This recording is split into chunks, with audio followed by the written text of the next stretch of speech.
You said to some degree the election was rigged.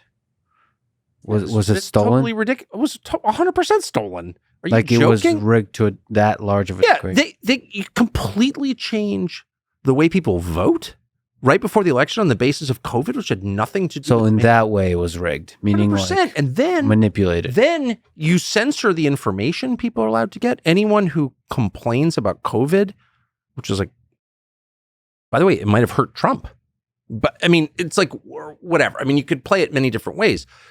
You can't have censorship in a democracy by definition. Here's how it works. The people rule.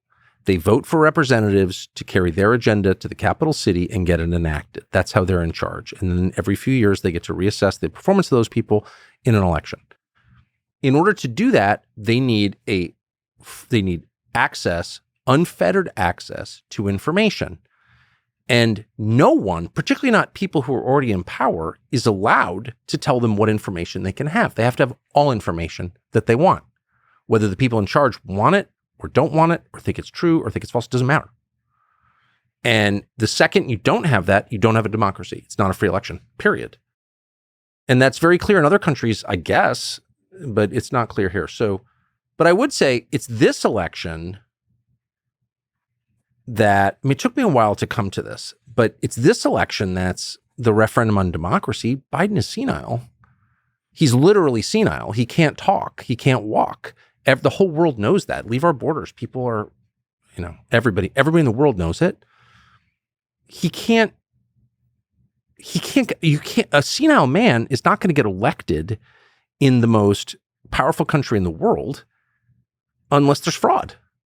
Period. Like, who would vote for a senile man? He literally can't talk. And nobody I've ever met thinks he's running the U.S. government because he's not. And so I think the world is looking on at this coming election and saying, and a lot of the world hates Trump. Okay, it's not an endorsement of Trump, but it's just true. If Joe Biden gets reelected, democracy is a freaking joke. It's just true. I think half the country doesn't think he's senile, just thinks. Do you really he's think that? Speaking. They don't think he's senile? Yeah, I think he just has difficulty speaking. It's like why do they think he has gradual degradation, just getting old. So cognitive ability is degrading. What's the difference between degraded cognitive ability and senility? Well, senility has a threshold. It's beyond the threshold to where he could be a functioning leader. Okay, that may be a term of art that I don't fully understand, and maybe there's like an IQ threshold or something. But I'm happy to go with degraded cognitive ability. Sure, but that's an age thing. But he's the leader of the United States with the world's second largest nuclear arsenal. I'm with you. I'm a sucker for great speeches and for speaking abilities of leaders. And Biden, with 2 wars going on and potentially more, the importance of a leader to speak eloquently, both privately in a room with other leaders and publicly, is really important. I agree with you that rhetorical ability really matters, convincing people that your program is right, telling them what we're for, national identity, national unity, all come from words. I agree with all of that. But at this stage, even someone who grunted at the microphone would be more reassuring than a guy who clearly doesn't know where he is. And I think everyone knows that. And like, I can't imagine there's an honest person in Washington which is going to vote for Biden by 90%, obviously, because they're all dependent on the federal government for their income. But is there any person who could say, like, out of 350 million Americans, like, that's the most qualified to lead, or even in the top 80%? Like, what? That's so embarrassing that guy is our president. And with wars going on, it's scary. But it's complicated to understand why those are the choices we have. Well, I agree. Well, it's a failure of the system. Clearly, it's not working. If you've got one guy over 80, the other guy almost at 80, like, people that age should not be running anything. So why you have on the Democratic side, you have Dean Phillips, you have RK Jr. until recently, I guess he's independent. And then you have Vivek, who are all younger people. Yeah.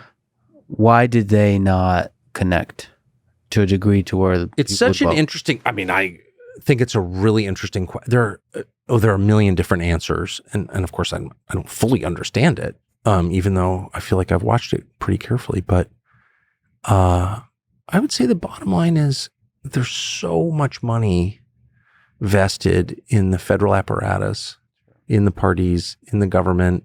As I said a minute ago, our economy is dominated by monopolies, but the greatest of all monopolies is the federal monopoly, which oversees and controls all the other monopolies. So it's like, it's really substantially about the money. It's not ideological. It's about the money. And if someone controls the federal government, I mean, at this point, it's the most powerful organization in human history. Like, it's kind of hard to fight that.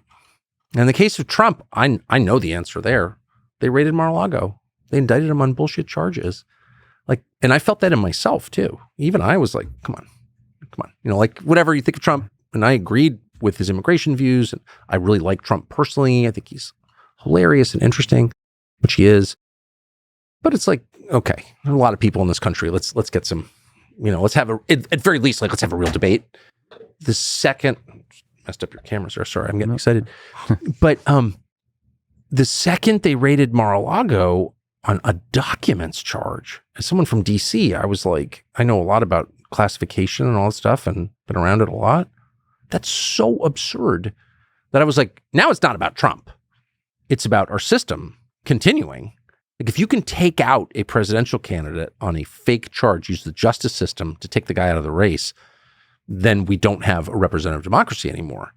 And I think a lot of Republican voters felt that way. If they hadn't indicted him, I'm not sure he would be the nominee. I really don't think he would be. So now a vote for Trump is a kind of fuck you to the system. Or an expression of your desire to keep the system that we had, which is one where voters get to decide. Prosecutors don't get to decide. Look, they told us for 4 years that Trump was like a super criminal or something. I've actually been friends with some super criminals. I'm a little less judgy than most. So I didn't discount the possibility that he had, I don't know, he's in the real estate business in New York in the 70s. Like, did he kill someone? I don't know. Yeah. You know, no, I'm not joking. And I'm not for killing people, but like, anything's possible. It's good that you took a stand on that. Yeah. No, I'm not joking. Yeah. I was like, well, who knows, you know? Yeah. Real estate. And I didn't know. And what they came up with was a documents charge? Are you joking? And then the sitting president has the same documents violation, but he's fine. It's like, it's just crazy this is happening in front of all of us. And then it becomes like, at that point, it's not about Joe Biden.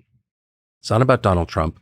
It's about preserving a system which has worked, not perfectly, but pretty freaking well for 250 years. I know you don't like Trump. I get it. Let's not destroy that system. Like, we can handle another 4 years of Trump. I think we can. So I'll calm down. What we can't handle is a country whose political system is run by the Justice Department. Like, that is just, you're freaking Ecuador at that point. No.